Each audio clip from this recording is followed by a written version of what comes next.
USS Liberty to get us dragged into a larger war. But here's some of the background. On June 8th, 1967, an Israeli torpedo tore through the side of an unarmed American naval vessel called the USS Liberty.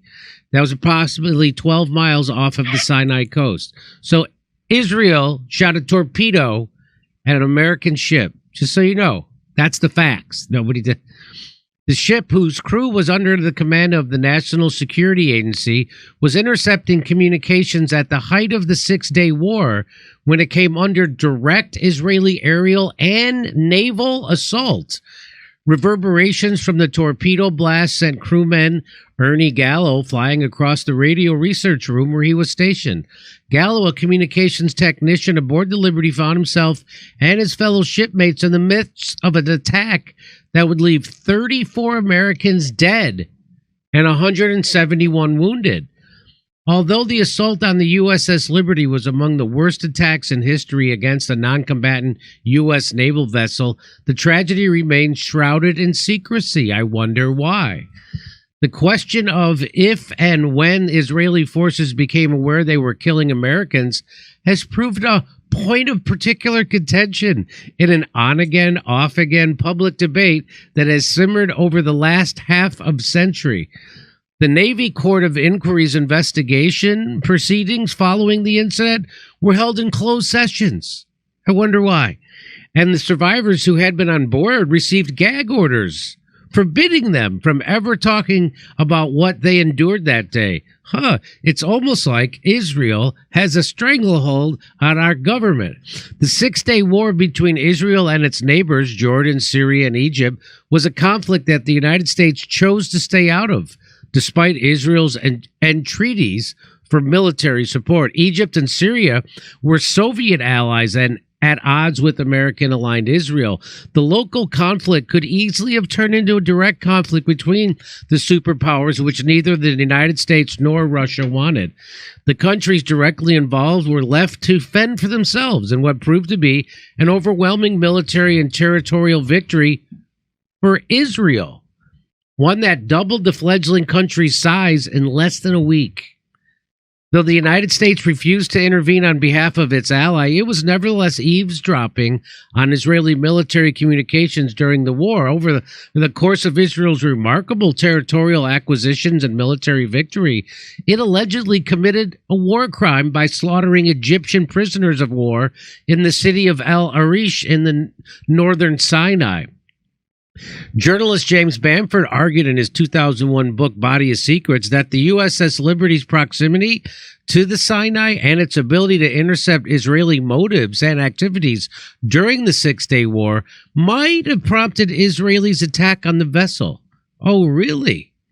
Other national security experts, including Steve Aftergood, of the Federation of American Scientists, they dispute Bamford's analysis. I think they actually have some pictures of him on Epstein's Island. Steve Aftergood? Aftergood. What about Dan Before Bad? Aftergood and Before Bad, who directs the FAS project on government secrecy, the killing of Egyptian POWs. He says it never happened. Oh, boy. They got pictures about this guy. There appears to be no verifiable evidence that such a massacre ever took place, and Bamford's description of events at El Arish doesn't hold up, Aftergood wrote in a 2001 following the publication of Body of Secrets. You should change his name. I already don't trust him. Yeah, because it's Aftergood. Yeah, I know. It already sounds like a fake name. It does. Ultimately, both the United States and Israel's investigations deemed the attack on the Liberty an accident that resulted when Israel mistook the American spy ship for an Egyptian freighter. Bamford considers that conclusion a cover-up. However, citing the gag order, if that's what really happened, why is there a gag order issued to the survivors, as well as the fact that NSA's deputy director at the time, Luis Tordella, referred to the Israeli Defense Forces preliminary inquiry into the attack a nice whitewash. Still, other sources assert that any notion of cover-up is mere paranoia. Okay. According to the spokesperson at the Israeli Ministry of Foreign Affairs, the Liberty assault was a tragic accident, just like their bombing of Rafah. that was settled between the parties involved years ago. As is the case with many of these matters, there are always good conspiracy theories to go around, but they never hold water. Yeah, like the sailors on the boat that said they saw what they saw. Yeah. The U.S. says Liberty Legacy indeed fed conspiracy theories, and Bamford is not alone in inserting a cover-up. The Liberty Veterans Association, an organization comprised of survivors of the 67 attack, has called for a robust and transparent investigation into the incident for decades, but to no avail. And now let me bring in our guest. Philip Turney is a U.S. Navy veteran who survived that attack on the U.S. Liberty on June 8th, 1967. The attack resulted in the deaths, well, we already said 34 American servicemen and 172 others were injured. Turney was a young petty officer at the time, was one of the survivors of the incident, and his book, What I Saw That Day, Israel's June 8th, 1967 Holocaust of U.S. servicemen aboard the USS Liberty and its aftermath, is a personal account of his experiences of the attack. He also serves as president of the USS Liberty Veterans Association. Welcome to the show, Philip Turney. How you doing? Thanks for being here. Well, thank you, Jimmy. I'm honored to be here, and it's not very often that we get a chance to speak out about the USS Liberty in a venue like this. It's so important for people to understand that our ship was set up to be slaughtered by the Zionist state of Israel, by the government of the United States, and the hitmen were the Israelis. LBJ set us up to be slaughtered by the Israelis to bring the United States of America close to a nuclear war supporting Israel against Nasser. That was the whole plan. Our only sin was we survived, to tell the truth. And they took away our First Amendment rights to free speech. So now, are you breaking the gag order right now? I've been breaking it a long time, but they haven't done anything to me yet. Hey, listen, they're just waiting for us to die out, Jimmy. That's all. They can't wait till we die out, but we're not going to quit fighting. We can't. Our country depends on us.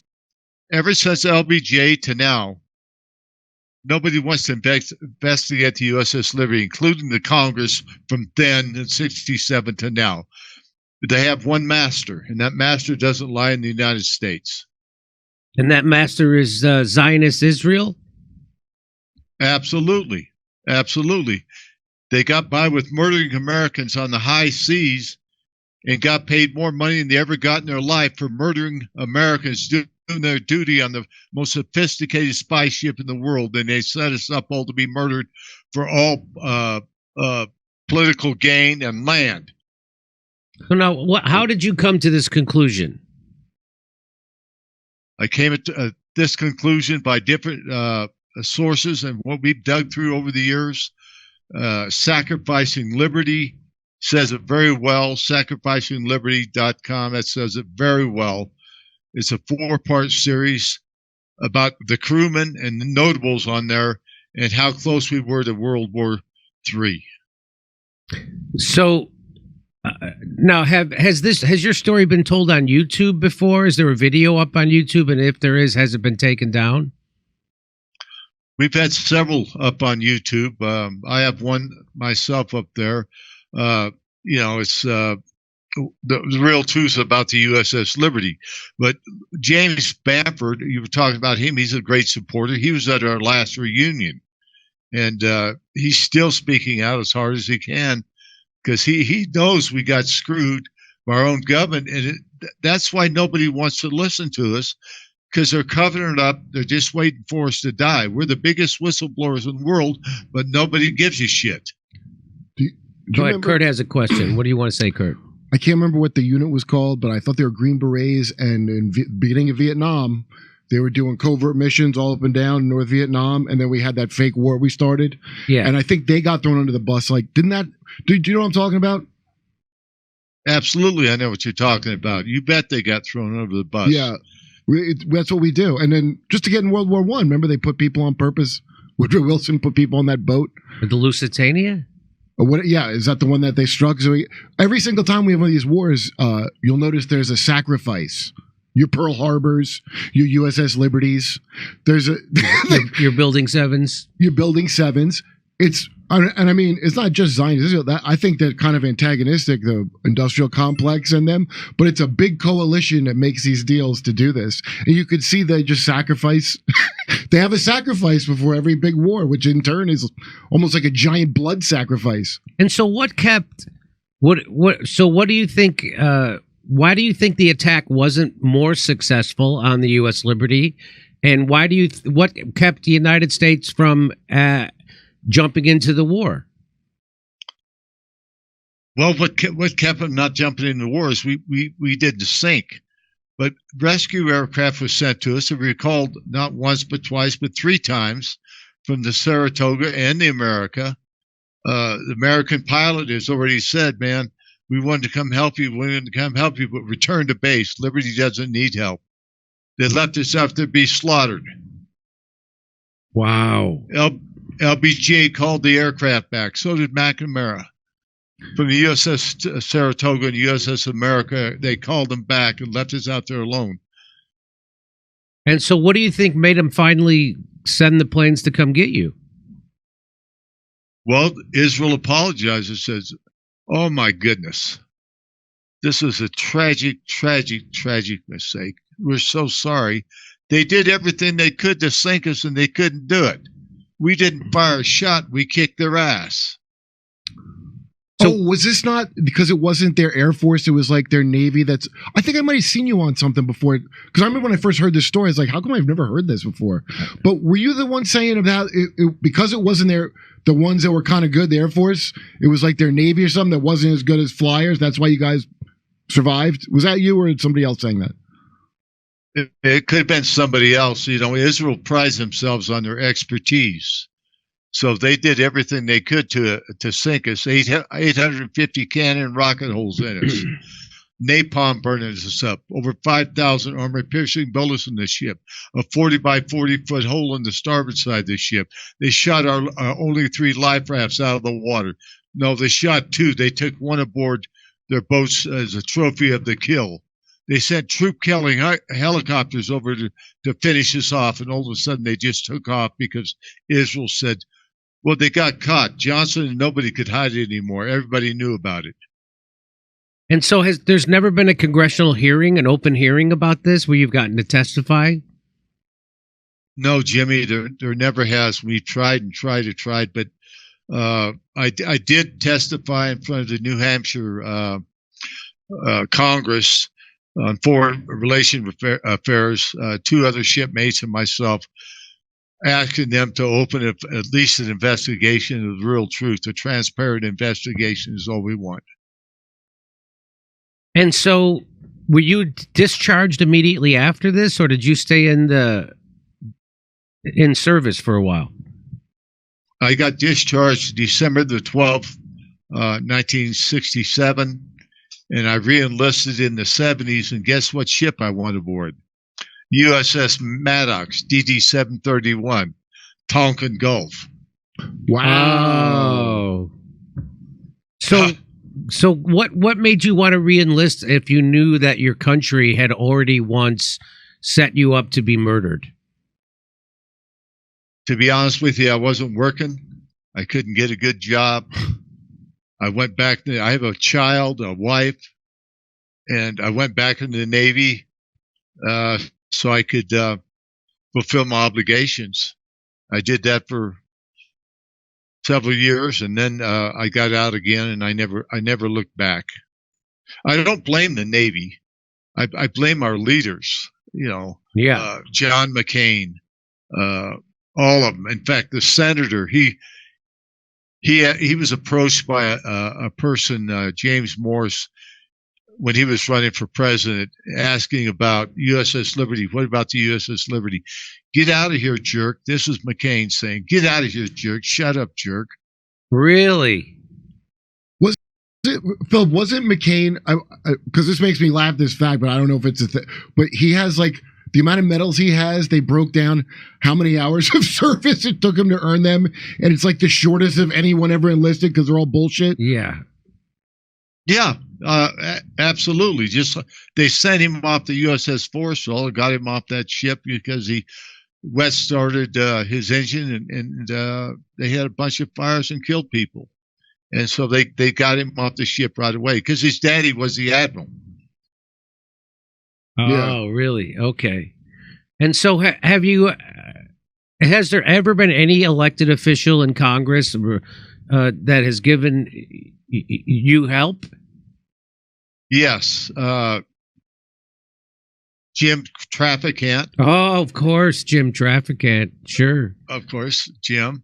And you got Pete McCluskey from California. Uh-huh. He just passed at 96. And Paul Finley of Illinois. And several more. Adlai Stevenson, he supported us. No kidding. Yes, he did. Wow. I was from Illinois, so I know who that is. Yeah, he ran for governor, and he said the race was stolen from him. Uh-huh. So, you know, when you re-enlisted, I'm sure you told your story to the people in the Navy that you were serving with, and how did they react to it? On the Maddox, the only reason I revealed it because they started talking to me about things. You know, they'd heard, and I heard about the Tonkin Gulf and all that stuff. And they just told me, he says, "Hey, this," because there were guys on there. It was a reserve can then. We'd go up and down the coast taking reservists out, but they told me a lot of stuff, and they said that, hey, the Tonkin Gulf thing really didn't happen like they said. And I told them, well, just like the USS Liberty, it didn't happen like they said. And how they sent me on to that ship, I'll never know, because I didn't pick it. They just sent me there. And so That's very strange. yes, it is. So your experience, how does it inform your opinion on what's been going on since October 7th and Joe Biden's unwavering support for the Zionist Israel projects? My view of that is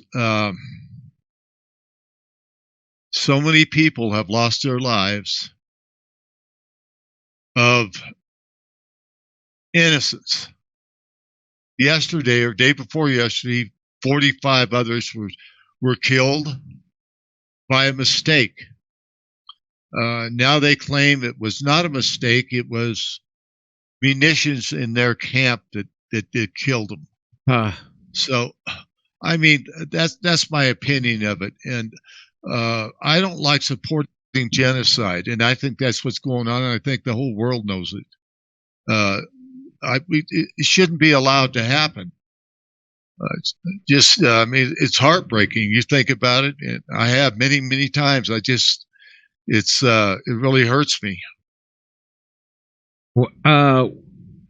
What do you think about the serviceman who set himself on fire in front of the Israel embassy in Washington, D.C.? Well, I'm blanking on his name. Aaron Bushnell. Bushnell, yes. Do you have an opinion on that? That was a opinion of defiance on what's going on, and he gave up his life for it.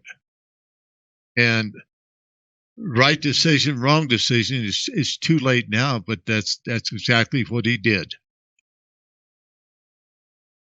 Are you surprised there aren't more protests from people, military people, against stuff like this? What's happening right now? Yes, I think there probably should be, but our military today is DEI, diversity, and I just don't think we have a strong military anymore. I don't think we have a strong backbone for the military. I mean, well, not the shell company of America, but the larger transnational company. They've got it very strong. Probably stuff you can't imagine. Yeah. Real powerful stuff. Oh, yeah. Yeah. Well, like Eisenhower said, the military-industrial complex, and watch out for it, and look where we're at. Yeah, it's a breakaway civilization at this point. I mean, we're our country's definitely in decline. And instead of sending hundreds of $billions to fix our airports and our infrastructure and our schools and the homelessness, we send it right to the pockets of the military-industrial complex and the weapons manufacturers. And we call it fighting Russia. Which, by the way, Russia and China aren't our enemies. They're our economic opponents. But none of those countries are looking to invade us or bomb us. We're the ones looking to pick proxy wars with them because it puts money in the pockets of the military-industrial complex. And it's got a lot to do with Israel and the $500 billion in oil and gas underneath Gaza and off the West Bank that they want to become energy exporters. That's why a big reason why we blew up the Nord Stream pipeline. I mean, our whole country seems unbelievably corrupt. I mean, I'm talking about the government of our country. They don't represent, doesn't seem to me they represent voters whatsoever. And what's your opinion on all that? Would you agree with what I said? Oh, absolutely. Absolutely. I agree 100%. Our country, I never thought I'd see it this way. It really didn't. We're fighting a war in Europe. We're fighting a war in the Middle East. We're fighting a war on our southern border. Who else knows what's going to happen in the next few days or months? Who knows? But our country is in a deep decline because of poor leadership and backbone, and kowtowing to every other country rather than taking care of Americans. All these illegals getting rights that regular Americans aren't allowed to have, want to kill us. That's my view on it. It's our own government is doing it to us. There's no doubt about it. It's like the streaming wars, where they're like, everyone wants a streaming channel. We have which war is going to kick it off? Everybody's in competition to get the contract to start World War III. So may the best war win, I guess. Well, if what would you like to see happen with in regards to the USS Liberty? Jimmy, what I'd like to see is a full, transparent investigation by the U.S. Congress, which is like me flying to the moon in 3 seconds and coming back. Yeah. So it's going to take people like you, the alternative message. The internet is the best thing he ever did for the USS Liberty and free voices. We love our country deeply, and we don't want this to happen again because it just wasn't us. It was our country that they're selling out. They're selling our souls. They set us up to be murdered. And they're just pissed off that we lived. They can't wait till we die out. But the truth must prevail. Is there a website that you want that people should go to take a look at? Go to ussliberty.org.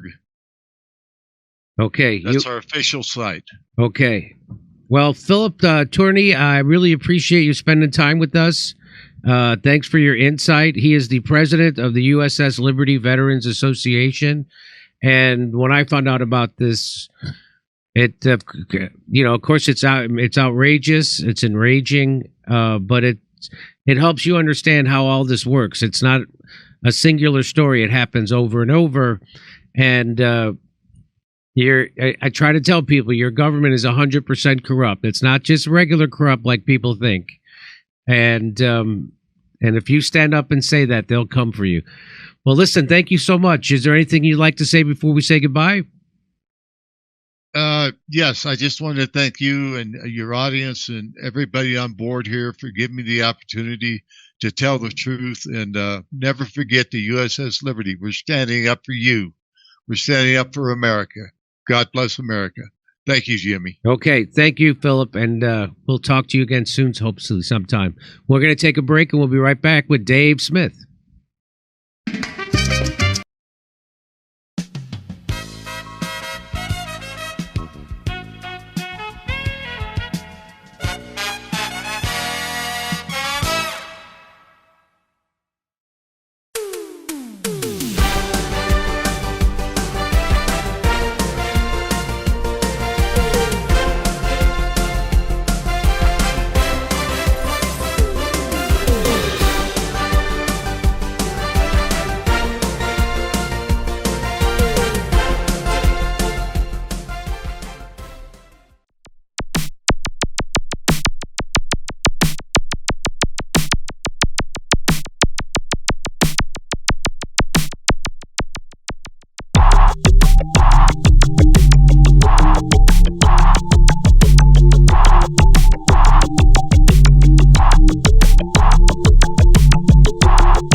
If I were Rabbi Shmuley and diddle-diddle-diddle-digga-digga-diddle-diddle-dum, all day long I'd diddle little bums. If I were a Shmuley man, I'd peddle all my dildos, dreidel dildos, selling dildos with my daughter and her mum. If I were a Jewish Shmuley man, I'd be digging with a dildo in my bum.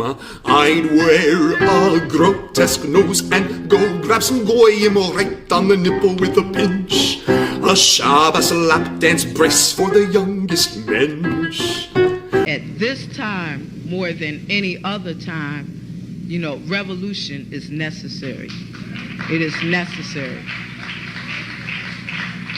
Not only based on what has happened with the MOVE organization, you know, the babies that have been murdered, you know, MOVE adults that have been murdered, bombs being dropped on us, but past that to what is happening with all black people, so-called minority people, you know, money poor people.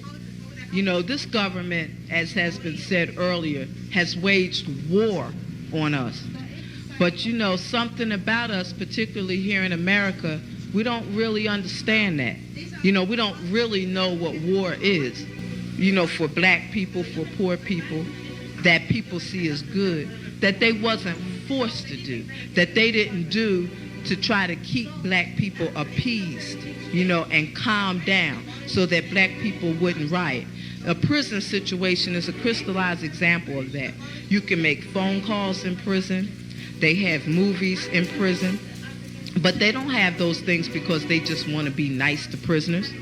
They have those things because they know damn well if they don't have, you know, people being able to contact their family, if they don't have, you know, facilities for people to sit there and watch movies, people are going to be frustrated, upset, and they're going to direct that frustration at them prison administrators, and they're going to have riots on their hands.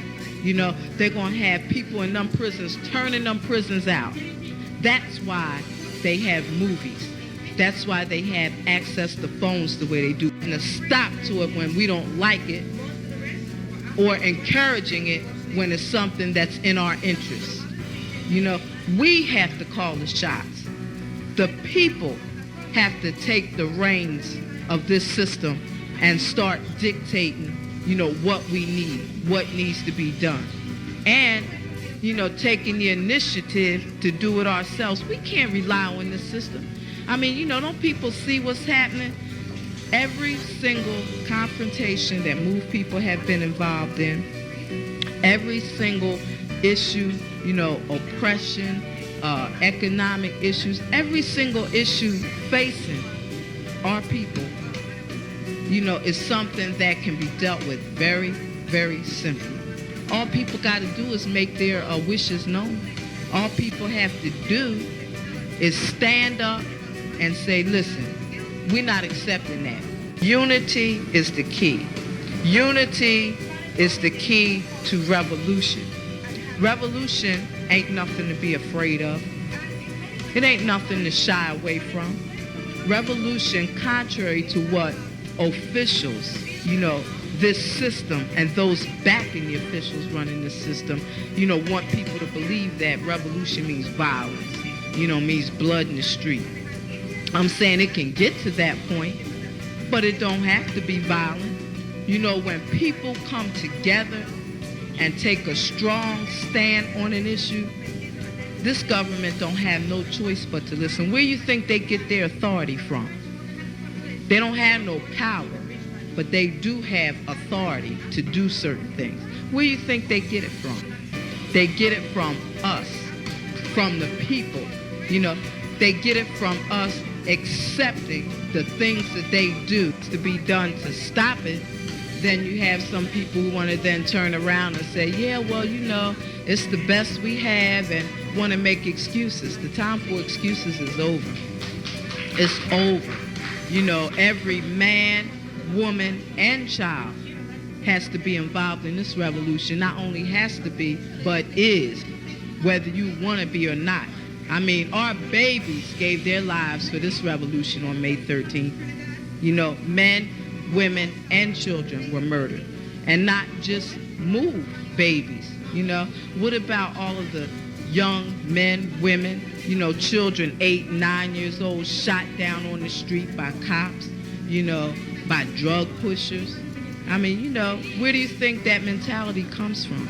It comes from this system, from the mentality of this system of getting over, making a quick buck, I'm saying that's where that needs to be done to stop it.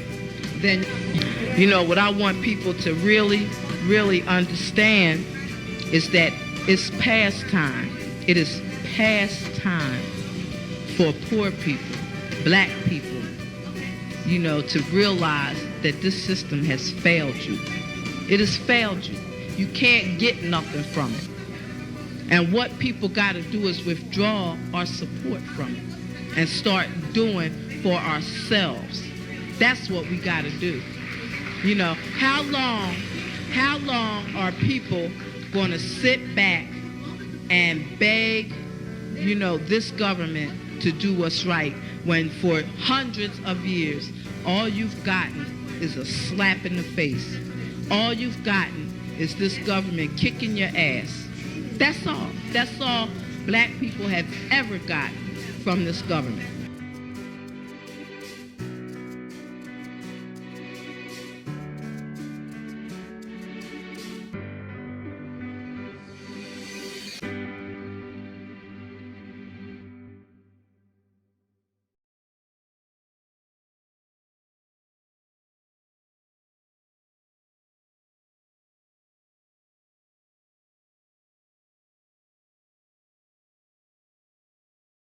Hey, thanks for checking out our YouTube channel. Subscribe by clicking on that button down there for more AM Joy and the rest of MSNBC. And click on any of the videos right here to watch the latest interviews and highlights. And you can get more videos from MSNBC for free every day with our newsletters. Just visit